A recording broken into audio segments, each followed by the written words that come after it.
Gee whiz, I sure love that game. Pat O. Henry here, and today we are doing another Angry Video Game Nerd. This one happens to be Sword Quest. Last time we did Plumbers Don't Wear Ties, which I thought was hilarious. Of course, I originally thought it was going to be about Mario. It had nothing to do with Mario. It had a lot to do with what you would see on a Skinamax, I suppose, if it was old school video game type interactive. What'd he do to you? He wanted me to strip for him to get a job. You're disgusting. It was something else. I look forward to seeing more Angry Video Game Nerd stuff. Luckily, here it comes with, I forgot the name of this one we're about to watch. Sword Quest. Sword Quest. Wow. Oh man, do I know what Sword Quest is? I don't know what Sword Quest is. I want to say Sword Quest was the game that, I know there's Adventure Quest. I want to say Sword Quest was like a Nintendo like knockoff, like back when they had those stupid, like, it was a very bad game, but it was a game system that did not sell well. And I want to say it was one of those games for one of those game systems, something like that. I'm not entirely sure, but that's what I'm thinking it was. But we'll see. Roll it.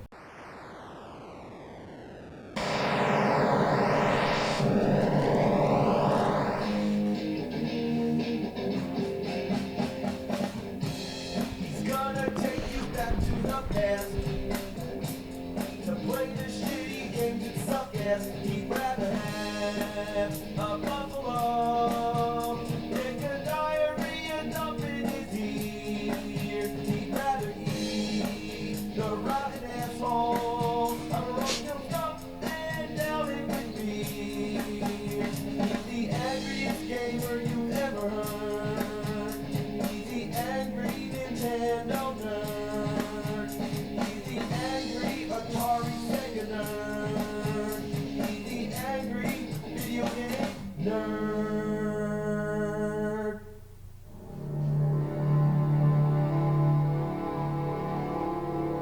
Once upon a time, video games were more than games. They were adventures. I'm talking about the Sword Quest games for the Atari 2600. They were based on the four ancient elements of the cosmos: Sword Quest Earthworld, Fireworld, Waterworld, we're not talking about the Kevin Costner, and Ass World. And at last, there was going to be Air World. Oh. In these games, the player My bad. Ass, yeah. Treasures. When you weren't just playing a game, you were on a real adventure searching for real treasures. Atari was giving out prizes, and we're not talking about cheap plastic little things you get from a McDonald's Happy Meal. No, man, this was real stuff. Here's how it worked.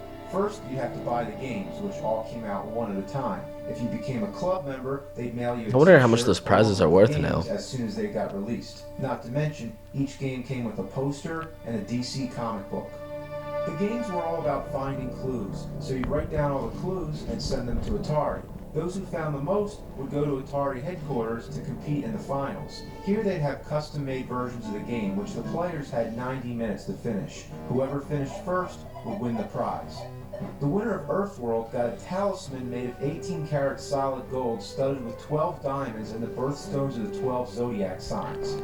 The winner of Fireworld got a chalice made of platinum and gold studded with diamonds, rubies, sapphires, pearls, and green jade. The winner of Waterworld would get a crown made of gold decorated with diamonds, rubies, sapphires, and aquamarines.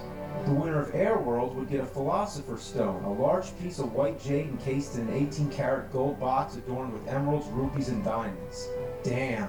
According to Atari's advertising campaign, these prizes were valued at $25,000 each. But that wasn't all. The four winners would come back for one final competition, and the winner of that would win a jewel-encrusted sword with an 18-karat gold handle and a silver blade covered with diamonds, emeralds, sapphires, and rubies. It's a pretty epic concept. At $50,000.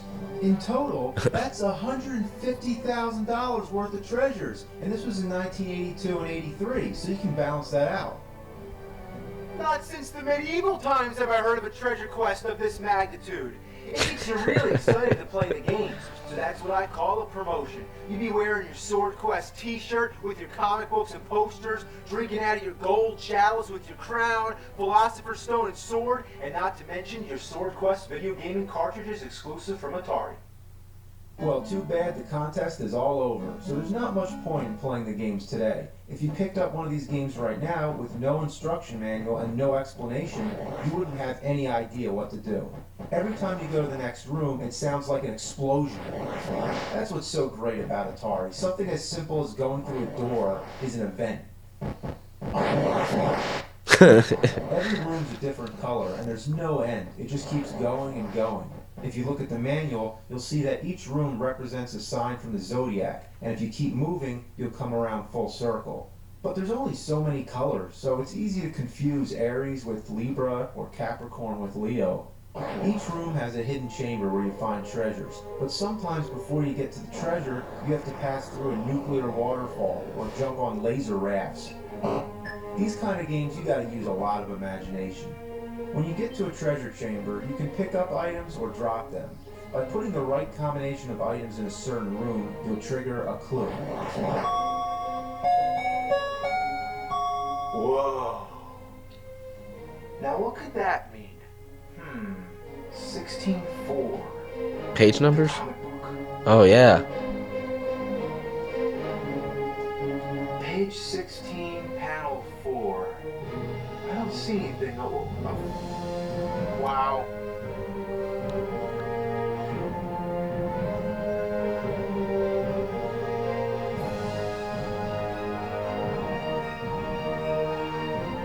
Search the There's 10 hidden quest words, and they're supposed to make a sentence, but 5 of them are bogus. The only way to figure out which are the right words is to find a subliminal hint on the first page. The words prime and number are a different color than the rest, so this means you only use the clues that are prime numbers.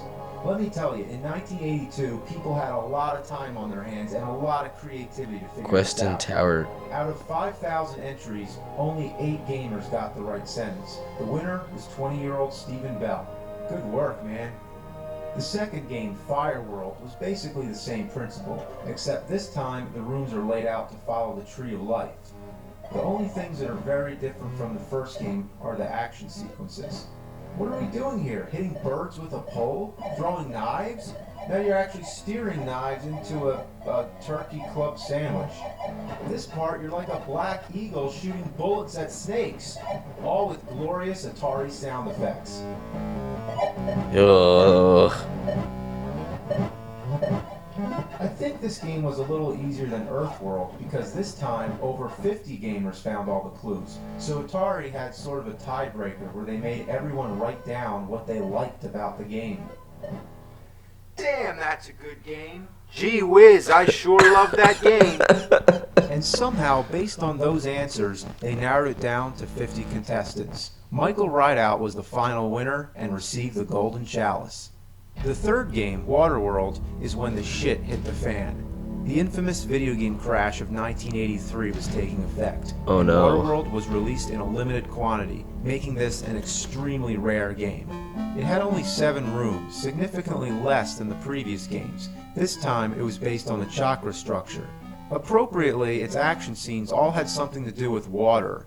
Either you're trying to swim around sharks, dodge squids, or hop on icebergs. The contest never happened. Atari's financial problems led them to sell the company and pull the plug on the whole thing. The fourth game, Airworld, is just what it is, air. It never got made, though a prototype has been rumored and even hoaxed. It's a very sad end to what could have been the greatest gaming event in history. An adventure series with rooms based off mythology came with comic books, a chance to win real treasures, and then it all vanished. The biggest mystery of all is whatever happened to the remaining treasures. Eyewitness accounts and pictures prove that they all existed because they were on display during the competition. But where are they now? The guy who bought Atari was a guy named Jack Trammell. Some comments online from people in the business have said that they've seen the sword hanging in Trammell's living room. There's no pictures or any hard evidence to support this, but if he does have the sword, it's most likely he has the crown and the Philosopher's Stone as well. Bastard. Somebody's got to find out. The real sword quest is the quest for that sword and the other treasures. They belong in the hands of gamers who earn them. You know, everybody who put those games in their Ataris had a chance of winning. It was something to dream about. but that dream's been thrown down the toilet. It's 30 years later, but I say the contest must go on. Finish the last game. You can't have earth, fire, and water without air. The balance of the cosmos must be restored. The true bearer of that sword must be found. The kingdom of nerdom depends on it.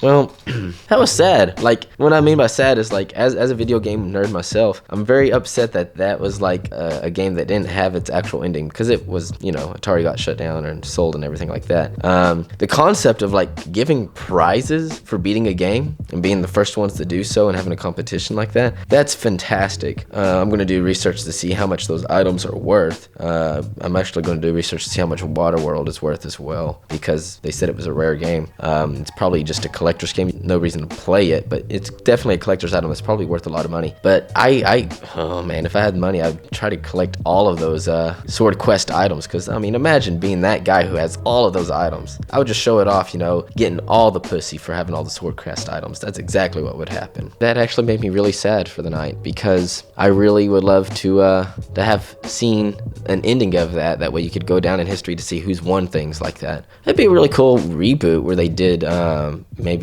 with better graphics, but they'd still have like puzzles you'd go through, still have to solve a puzzle and everything, and then have a competition and win items again. It'd be a really cool concept. I would try to compete in something like that. But you know, sometimes game franchises just have that sad ending. If you know any other game franchises that have an as equal sad ending, go ahead and leave those down in the comments below. Don't forget to like, share, go ahead and comment again, and subscribe, guys. And if you don't, you're going to have a very unseen and unhappy ending, just like Sword Quest did. Thank you, guys.